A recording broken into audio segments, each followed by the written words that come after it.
So last month, my dad watched a documentary about minimalism. You know, the kind where a guy in a turtleneck tells you to throw out your blender because blending is a mindset. At first, I thought it would be like his other phases. Remember the time he tried to live off only foods starting with the letter Q? Spoiler, you can only eat so much quinoa before you start questioning your life choices, but this time, he was serious. The next morning, I found him in the garage, labeling boxes unnecessary and even more unnecessary. I asked about the box labeled "met" and he said, "That's for socks without partners and your mother's decorative soaps." By the end of the weekend, the house was emptier than my dad's promises to finally fix the leaky faucet.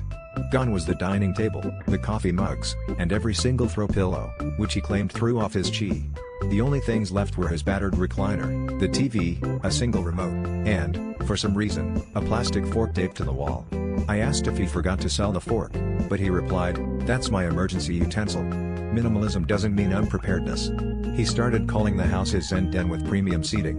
He'd invite his friends over, and they'd all just stand around, holding paper plates, looking like they were mourning the loss of his lazy boy's matching ottoman. Things escalated when he decided even the fridge was excess.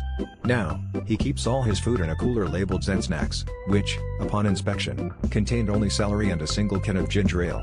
My mom threatened to move into the neighbor's guest room, but he argued, "Honey, think of all the spiritual clarity you'll have when you're not distracted by, say, curtains." She pointed out that windows without curtains just distracted her with the sight of him eating celery in his underwear, but he said that was just part of the journey. So now, every time I visit, he greets me from his recliner like some kind of minimalist king, waving the remote scepter. He says, "Welcome to the Zen Den, where less is more, and the seating is always premium."